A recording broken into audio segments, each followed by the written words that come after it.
everyone. Thank you so much for joining us today on this wonderful video cast. My name's Cherron Inko-Tariah from the Power of Staff Networks, and I'm excited today because I am joined by Jerome Williams, who is an inclusion specialist. Hi, Cherron. Hi, thanks for joining me today. Looking forward to our discussion about... So am I.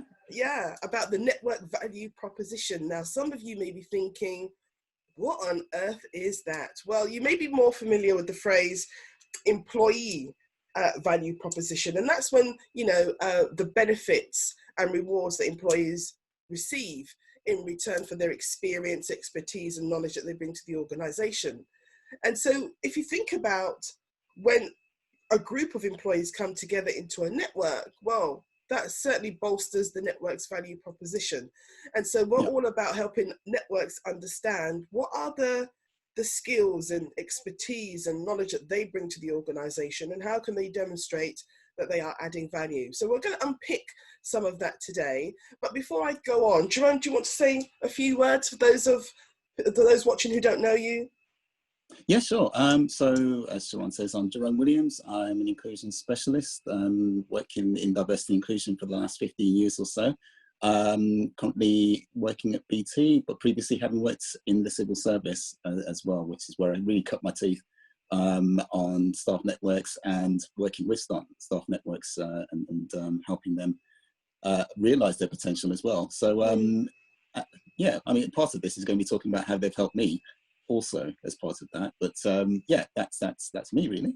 Well, I'm going to maximize the opportunity today because like me, you've been in a space where you've been a practitioner as well as heavily involved in the mechanics of running a network and leading a network. Yeah.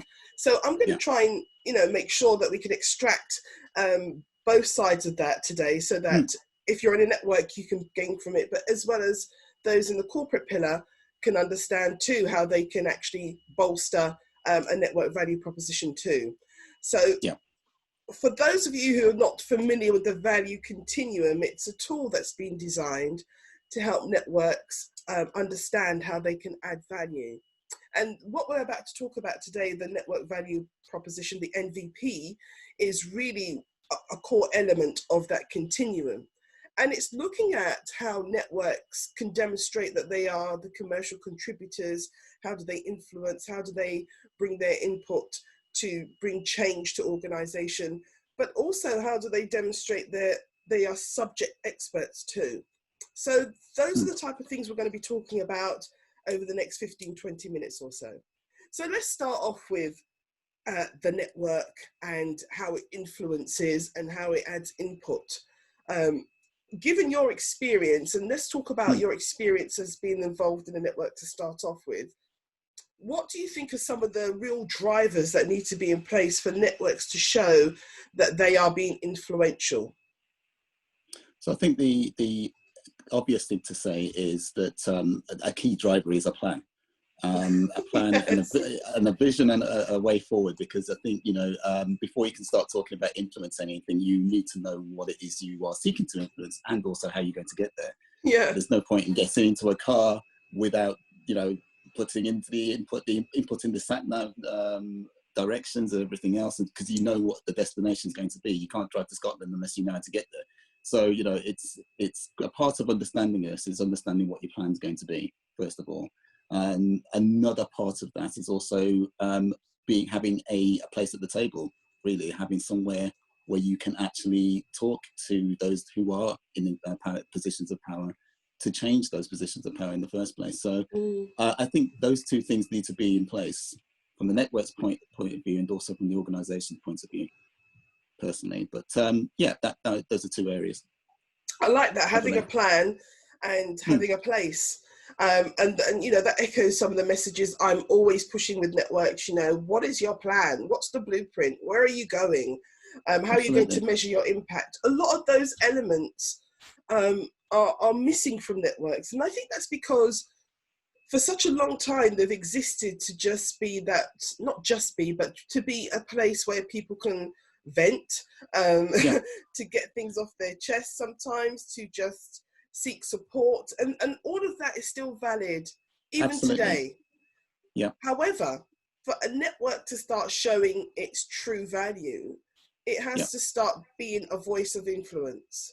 And so you're right about having a plan and knowing it's, you know, having a place at the table where people seek your opinion, they seek your expertise, they seek your intelligence. Do you think that's when networks understand those core elements, that's when the influential piece starts to kick in? Sort of. I think that, you know, part of the influential piece, though, is understanding what value you can bring to the table. And I think that's where both the organization that the networks work for and the networks can come together and understand things in a much more joined up way. So I think both would learn from looking at others or understanding what it is, what values that the networks bring to the table anyway.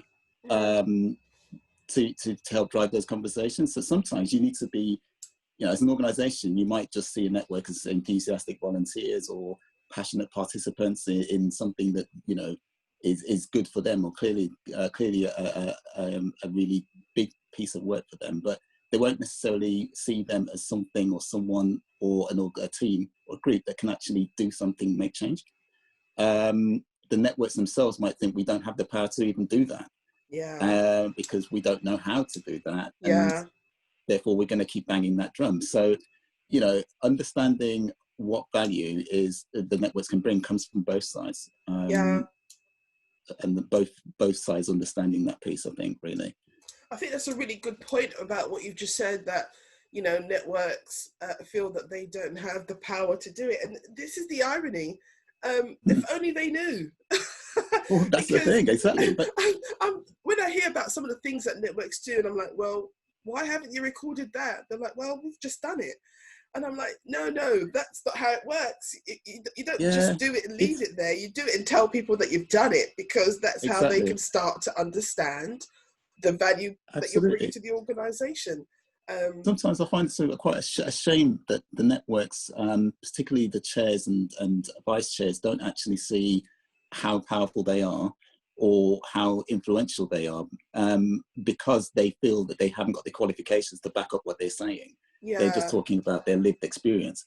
That lived experience should never, ever be underestimated. In fact, it's the reason why the network exists. And I think it's also something that needs to be valued by the organization itself. Just because the network hasn't got a qualification, just because they don't have, you know, they aren't paid to do the job of a diversity practitioner, it doesn't mean that their views aren't valid. You know, they are subject matter experts simply because they are people who live those experiences. You know, you can't take that away from anybody. Now, they might not have qualifications behind that, and they may need help in the direction of the direction of travel and bringing their plans to life. But that, you know, they should not be dismissed, and their experiences should never be dismissed by any organization just because they're not backed up by letters behind their names, or, you know, being paid for that position.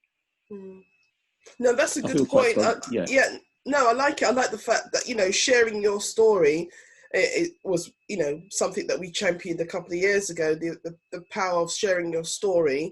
And, you know, that hearts and minds piece is still there, it's still needed.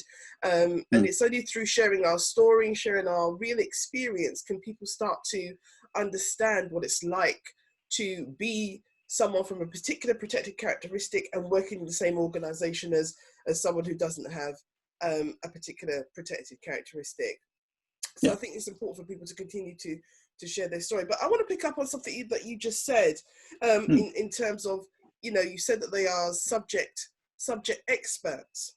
And so for me, I'm always curious as to why some networks struggle with taking that subject experience, or the experiences that they've gathered from members, and articulating those into some sort of goal that aligns with the organization.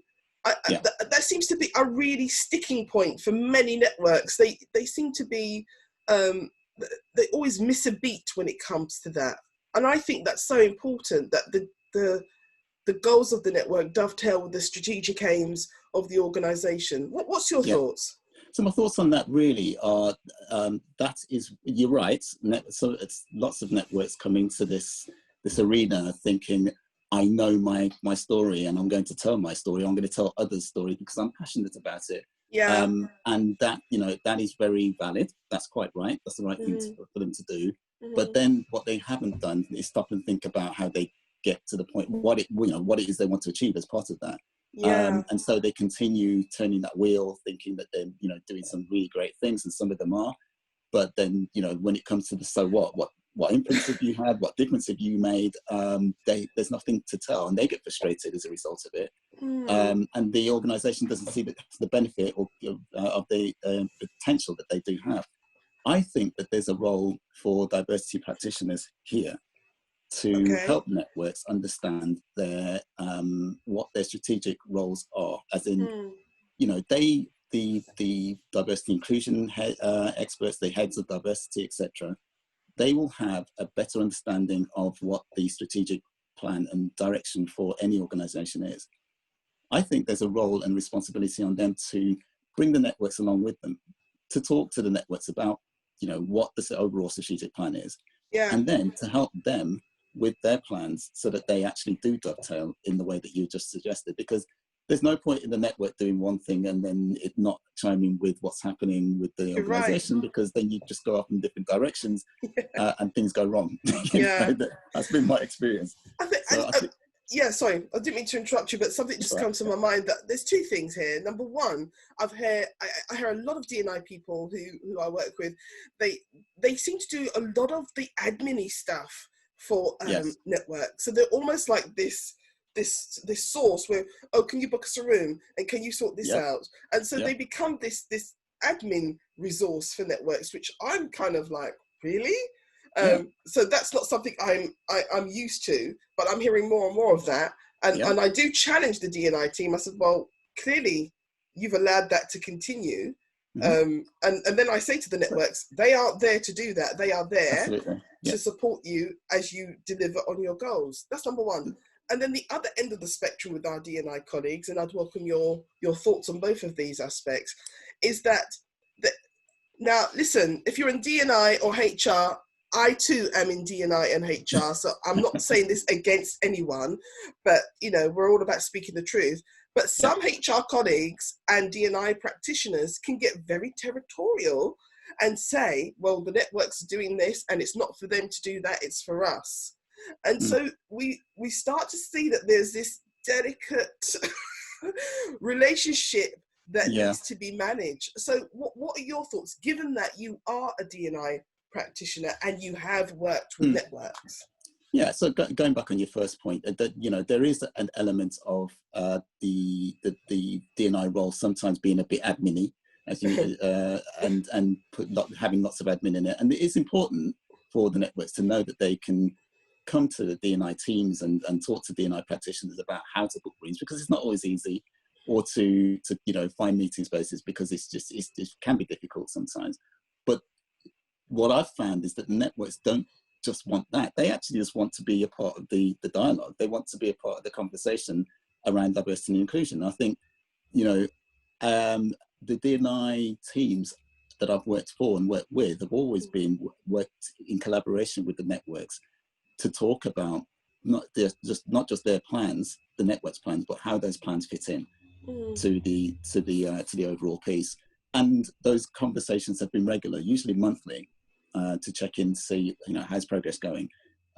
Where are you with this particular point? And, how does it fit in to the overall strategy? Just to make sure that things don't go off on a tangent a bit. I think with regards to your second point, there are times where, I understand it, where sometimes it can seem as though networks can go off on a bit of a tangent. And it is, to be honest, it can be quite counterproductive, not just to the network, but to the organisation, if the network isn't working in conjunction with the team and also the practitioner to try and achieve the goal. Because for me, it's always been, the goals have always been the same. It's just a question of how you get there. So I think the ways to which to avoid that is this dialogue. You know, there's got to be a way to actually make sure that the networks have can speak and can easily contact any D&I practitioner and any D&I team to talk to them about what their needs are, so that you know, basically, before it actually happens, what the plans are. And if it is the case that you don't agree with a particular approach, that you can talk to the network about why you don't agree and why it is you feel that that should sit with the diversity inclusion team or the practitioner itself. But it's not to say that you're going to do it to the exclusion of the network.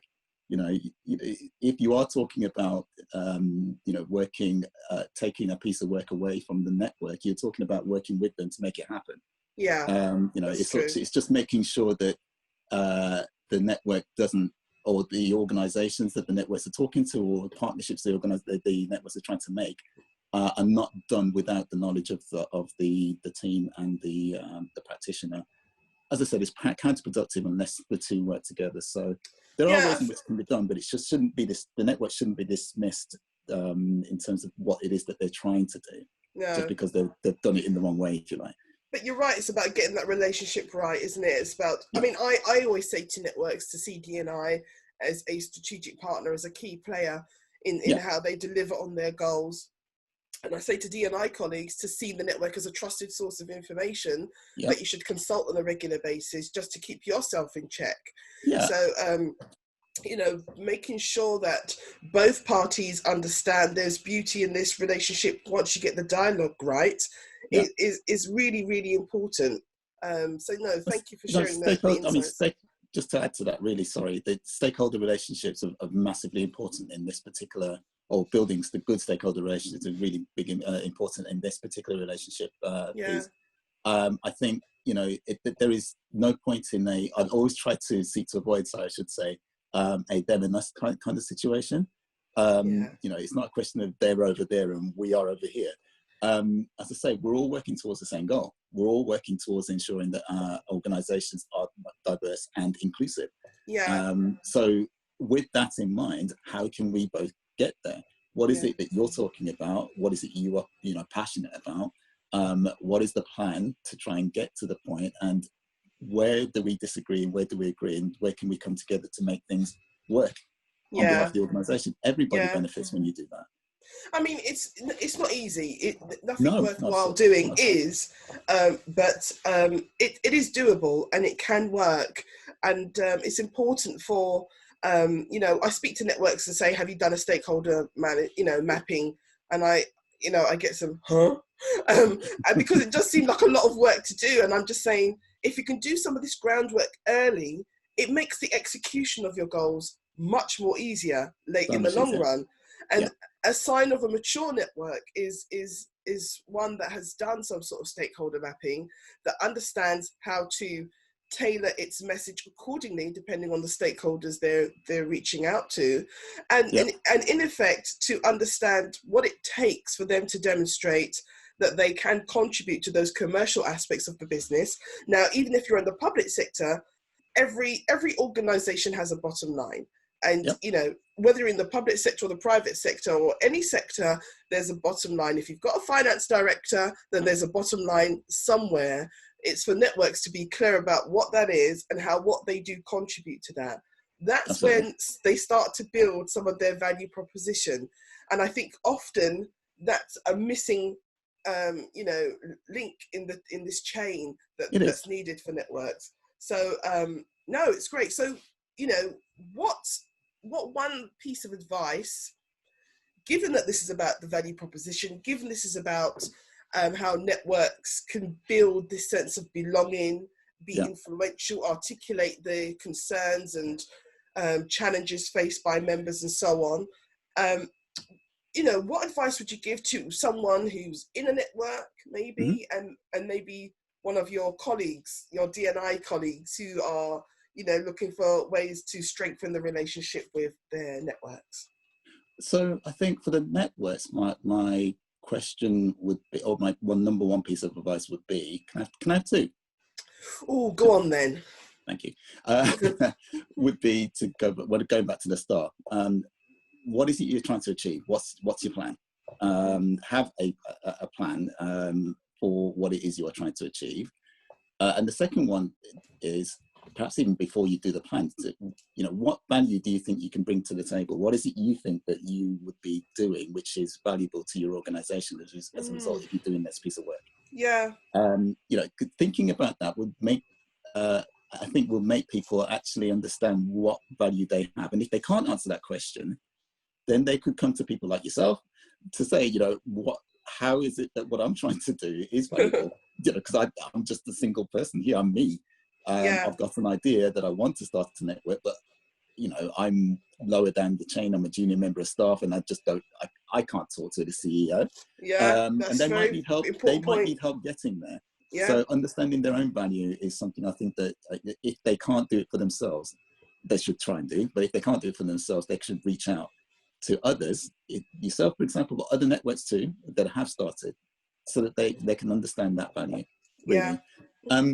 For D&I practitioners, I think for me it's about, again, and many of them do this really, really well. So I'm not trying to preach to those that are converted, but it's just another reminder that networks have a lot of valuable contributions to bring to the table. They shouldn't be dismissed because they don't, they're not being paid for that role, or that they don't have the qualification. I said subject matter experts simply because I'm talking about their lived experience. Yeah. I'm not talking about it in any other sense. Do you know what I mean? So I can't actually, no one can take away from someone else what their experience is.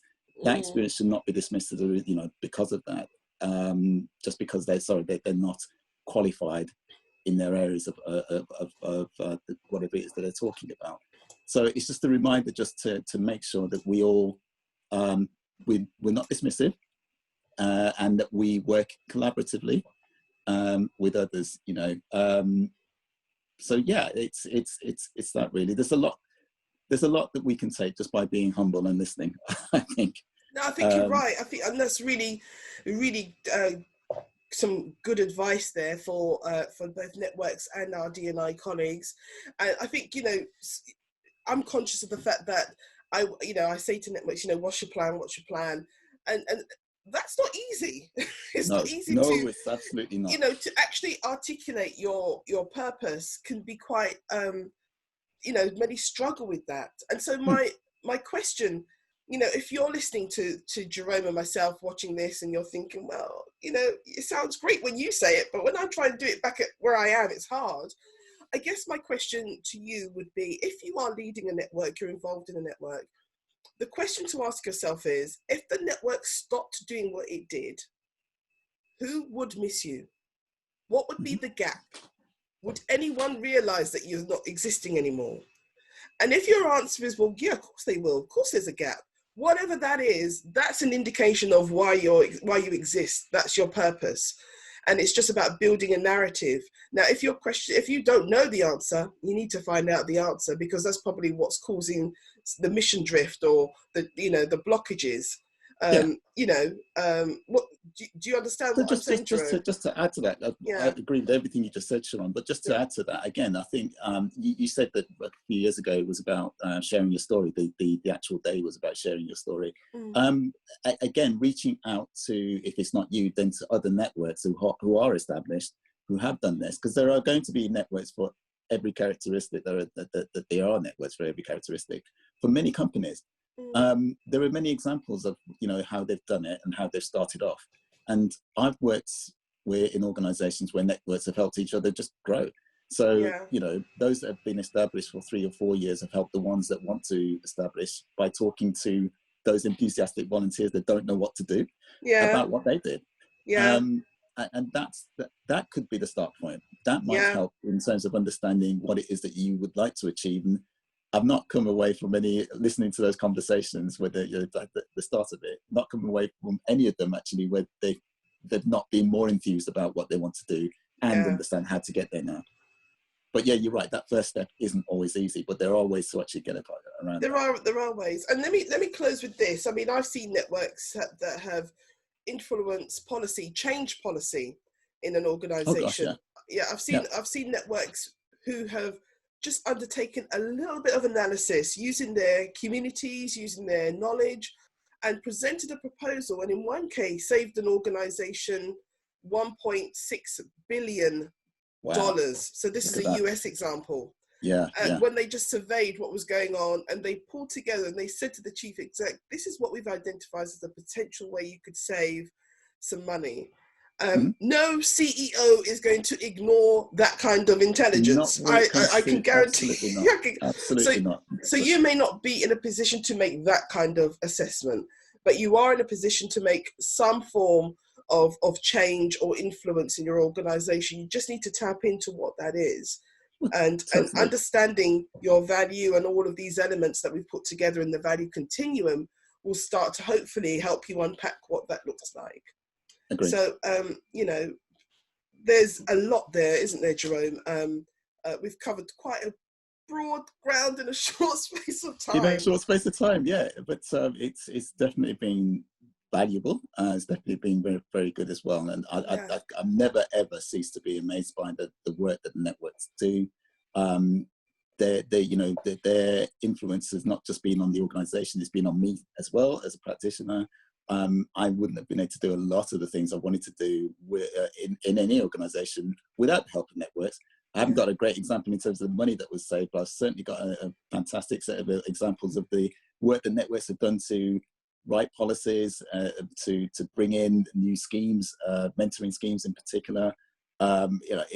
It always, and those being adopted by the organisation themselves, they've never ceased to amaze me. And given that they're volunteers, this is something that is huge. The one thing we've not really touched on, Cherron, I know we've run out of time, but is the fact that that value needs to be fully recognised by any organisation. And I think what organisations need to start thinking about, if they haven't already, is the time allocation for network activities. And one of the things that we mentioned at the start, which I didn't actually think about until now, was what can be done to help things along. The organisations can give networks time to do this.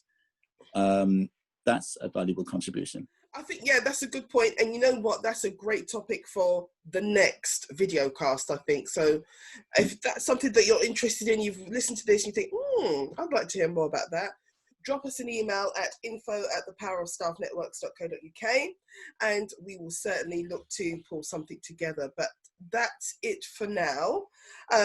Jerome, thank you so much for joining me today. Thank you, Cherron. You know me, I could talk about networks all day, every day. But no, I'm hoping that those of you watching this have found it useful and started to think about things, think about how you could do something a bit differently maybe.